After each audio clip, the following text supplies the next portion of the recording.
Hello everyone and welcome back to another Star Wars figure review.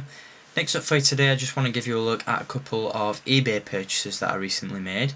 The next couple of figures that I'm about to show you are a little bit older, so if you're looking for the more recent vintage collection or Clone Wars figure reviews, then I do apologise, but you know, it's nice to keep the channel fresh with new content, so it's always nice to have a look at something a little bit different.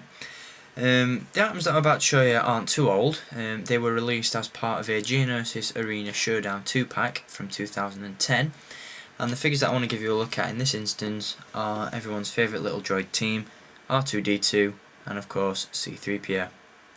Now these are two extremely cool figures, and before I get onto this review I want to give a huge shout out and a thanks to a good friend of mine here on YouTube known as Jamie, or better known by you guys as Jay's Corner Shop. He has a YouTube channel, obviously, and also an eBay store. If you want to do a search for J8ME123 on eBay, then you'll find some great deals on Star Wars action figures. And Jamie was kind enough to send out this C-3PO figure to me, to which I'm very grateful. And Jamie, if you're watching, I want to give you a big thanks and a shout out for that. So make sure you all check out his store if you haven't done already. The link to his store is on my channel. So, on to the figures. I'll begin by giving you a look at C-3PO. This is easily one of my favourite C-3PO figures that I have in my collection. The sculpt on this guy, the paint details, and just the overall look of the figure are absolutely awesome. A lot of you may be wondering why he's not gold, but obviously if you've seen Attack of the Clones you'll know that when C-3PO belongs to Owen Lars and Beru Lars and Klieg and Shmi Skywalker, then you'll know that Shmi gave him temporary coverings and they were very worn out and tatty looking, and so that's how we get C-3PO in this instance. The detail on this figure is absolutely superb and he's got an absolutely awesome finish to it. Just hope you're getting a decent look at him. And in terms of sculpt, this guy actually uses parts from the vintage collection for Lom figure. The arms and the legs are recycled from that one, and the head and torso are completely new. So in terms of articulation, this particular C-3PO figure basically has it all. He's got a ball jointed neck, a double jointed shoulder, as you can see there he's got a swivel joint, and he also has a hinge underneath the swivel, so that's quite interesting. Get him in some cool poses. He also has ball hinged elbows, swivel wrists, a ball jointed torso, and if you move that back you can really see some of the cool circuitry and wiring of C-3PO. Very, very nice indeed. He also has swivel hips, ball hinged knees and ankles, and as you can see, very cool looking figure indeed. The head of C-3PO is also removable, and you can replace it with the head of a battle droid, so you can recreate the scene from the Geonosis arena where C-3PO gets ever so slightly confused and heads out into battle on the Geonosis arena battleground.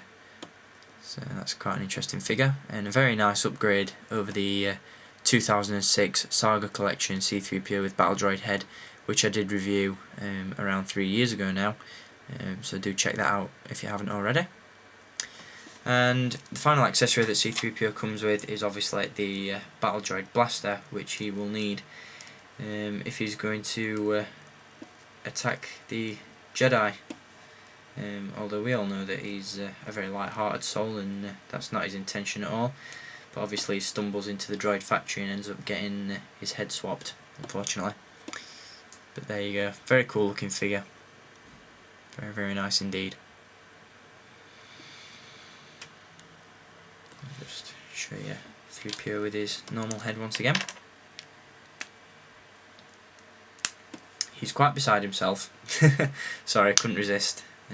Obviously if you've seen episode 2 then you'll know the joke. But there you go, very cool C-3PO figure. On to R2-D2. Now I actually picked this one up from a very popular eBay seller from overseas known as Tungori, and I got this one for an absolute steal price, so check out his store as well if you haven't done already. This particular R2-D2 is a modified version of the vintage OTC R2-D2. The first difference being the fact that rather than sort of a black eye socket, This particular R2-D2 has a transparent one, and as you can see, the light pipe on the top of the head feeds the light through there and creates a very unique look for this R2-D2 figure. Also, with the VOTC R2-D2, when you turn the head, usually you'd have a sensor scope pop up, but in this instance you don't get that. I'll get onto why that is in a second. You've also got a very unique paint deco to him. As you can see, he's got weathering around the bottom of the droid, so that he is specifically fit for the Geonosis scene. He also has a couple of hidden gadgets, very similar to the Clone Wars R2-D2. If you open up the front panel on the body there, you can see that he comes out with this robotic arm, or a pincher. Very, very cool indeed. That just tucks away inside there. And on the back, you have a hidden door that reveals a grappling hook, which once again is very similar to the Clone Wars R2-D2.